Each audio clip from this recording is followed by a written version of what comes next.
नमस्कार। आज हम ना अपने ही दिमाग की थोड़ी पड़ताल करने वाले हैं। मतलब ये सोचता कैसे है, फैसले कैसे लेता है। हाँ, और हम क्यों वैसा सोचते हैं जैसा हम सोचते हैं, है ना? बिल्कुल। और इसके लिए हम डैनियल कहनेमन के बहुत ही जबरदस्त काम थिंकिंग फास्ट एंड स्लो का एक तरह से निचोड़ देख रहे हैं। हाँ, ये किताब बताती है कि हमारे सोचने के दो खास तरीके हैं और कैसे कुछ आम दिमागी शॉर्टकट हमें कभी-कभी भटका भी सकते हैं। हाँ, मतलब सोचिए कि दिमाग में दो लोग बैठे हैं। एक बहुत तेज, फुर्तीना। और दूसरा थोड़ा सुस्त, मगर हाँ, सोच समझ कर चलने वाला। तो चलिए इसी गुत्थी को थोड़ा सुलझाते हैं। कहनेमन कहते हैं, जैसा आपने कहा, कि हमारे अंदर दो सिस्टम काम करते हैं। सिस्टम 1। हाँ, सिस्टम 1 ये एकदम बिजली की तरह तेज है, अपने आप चलता है, कोई मेहनत नहीं लगती इसमें। जैसे कोई उदाहरण? जैसे किसी का चेहरा देखकर एकदम से समझ जाना कि वो गुस्से में है, या आपसे कोई पूछे 2+2 कितने हुए, आप फौरन बता देंगे। हाँ, वो तो है। और दूसरा सिस्टम, सिस्टम 2। हाँ, सिस्टम 2 ये धीमा है, इसमें सोचना पड़ता है, तर्क लगाना पड़ता है, ध्यान देना पड़ता है, मतलब काफी मेहनत लगती है इसमें। अच्छा, जैसे कोई मुश्किल गणित का सवाल हल करना हो। बिल्कुल, या फिर कोई लंबा चौड़ा मुश्किल सा फॉर्म भरना हो, टैक्स का फॉर्म मान लीजिए। समझ गया। तो इसमें ज्यादातर काम कौन करता है, सिस्टम 1 या 2? देखिए, दिलचस्प बात यही है कि सिस्टम 1 ज्यादातर वक्त कंट्रोल में रहता है, क्योंकि सिस्टम 2 को चलाने में ना मेहनत लगती है, ऊर्जा खर्च होती है। अच्छा।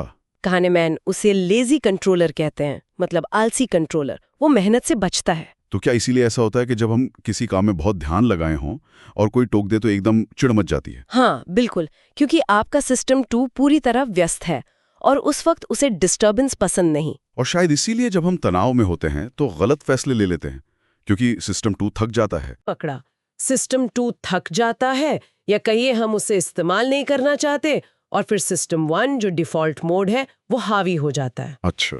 और यहीं से फिर वो ह्यूरिस्टिक्स, मतलब जो दिमागी शॉर्टकट है, उनका खेल शुरू होता है। ये शॉर्टकट क्या है असल में? ये सोचने के आसान रास्ते हैं। सिस्टम 1 इन्हें इस्तेमाल करता है फटाफट नतीजे पर पहुंचने के लिए, लेकिन दिक्कत यह है कि ये हमेशा सही नहीं होते। मतलब इनसे गलतियां हो सकती हैं? हाँ, और इन्हीं से बायस यानी एक तरह के पूर्वाग्रह पैदा होते हैं, सोचने में झुकाव आ जाता है। इसका कोई उदाहरण है? वो प्राइमिंग वाला कुछ था शायद। हाँ, प्राइमिंग बहुत अच्छा उदाहरण है। जैसे मान लीजिए मैं कहूँ खाना, अच्छा। और फिर आपसे पूछूं SOP, तो खाली जगह में आप क्या भरेंगे? यू भरूंगा शायद, सूप।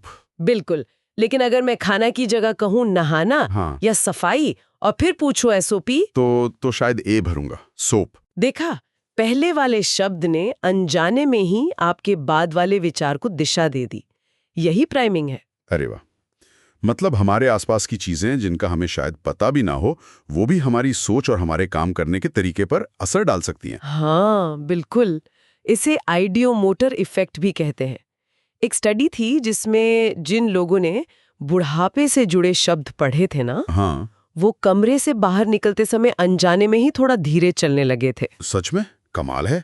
इसका मतलब तो ये हुआ कि हम सोचते हैं कि हम बड़े तार्किक हैं, पर असल में हम पर ऐसे प्रभाव पड़ते रहते हैं जिनका हमें अंदाजा भी नहीं होता। बिल्कुल सही, हम उतने तर्कसंगत नहीं हैं जितना हम खुद को मानते हैं। अच्छा, अगर दिमाग ऐसे शॉर्टकट्स लेता है और अनजाने में प्रभावित होता है, तो क्या ये हमारे बड़े फैसलों पर भी असर डालता है? जैसे मान लीजिए पैसों के मामलों में। बहुत जरूरी सवाल है ये, और हाँ, बिल्कुल असर डालता है। यहाँ एक और चीज सामने आती है, लॉस अवर्जन। लॉस अवर्जन मतलब? नुकसान से बचने की हमारी गहरी इच्छा। ओके। हम कुछ पाने की खुशी से कहीं ज्यादा उसी चीज को खोने के डर या दुख से प्रभावित होते हैं। अच्छा, जैसे आपको 500 रुपए मिलने की जितनी खुशी होगी ना, उससे कहीं ज्यादा दुख आपको 500 रुपए खोने का होगा। हाँ। हालांकि रकम बराबर है। मतलब हारने का डर जीतने की खुशी से ज्यादा भारी पड़ता है। हाँ, कहीं ज्यादा। ये कहनेमन की प्रोस्पेक्ट थ्योरी का एक बहुत अहम हिस्सा है। ये थ्योरी यही बताती है कि हमारे फैसले सिर्फ इस बात पर निर्भर नहीं करते कि नतीजा क्या होगा, बल्कि इस पर करते हैं कि उस नतीजे से जुड़ा एहसास कैसा है, फायदे का या नुकसान का। और नुकसान का एहसास ज्यादा ताकतवर होता है। बिल्कुल। हम नुकसान से बचने के लिए कई बार बड़े जोखिम उठाने को भी तैयार हो जाते हैं, भले ही वो तार्किक रूप से सही न लगे। तो कुल मिला के बात ये समझ में आ रही है कि ये जो हमारा तेज सोचने वाला सिस्टम 1 है, ये है तो बड़ा काम का, तेज है, पर उसमें गड़बड़ियां भी हो सकती हैं। एकदम सही कहा। देखिए, हमारी जो सहज बुद्धि है, सिस्टम 1, वो शक्तिशाली तो है, पर उसमें खामियां हैं, गलतियां हो सकती हैं। तो हमें क्या करना चाहिए? जरूरी ये है कि हम पहचानें कि कब हमसे गलती होने की संभावना ज्यादा है, खासकर जब फैसला बड़ा हो, अहम हो। हाँ। उन मौकों पर थोड़ा रुकना, धीमे होना और सिस्टम 2 को, मतलब सोच विचार वाले सिस्टम को काम पर लगाना ज्यादा समझदारी है। ये तो बहुत काम की बात है। और अंत में एक और बड़ी दिलचस्प बात कहनेमन कहते हैं, वो 2 सेल्फ वाली। हाँ, वो भी बहुत गहरा विचार है। वो कहते हैं हमारे अंदर 2 तरह के मैं होते हैं। एक अनुभव करने वाला सेल्फ जो हर पल को जीता है, महसूस करता है, और दूसरा याद रखने वाला सेल्फ।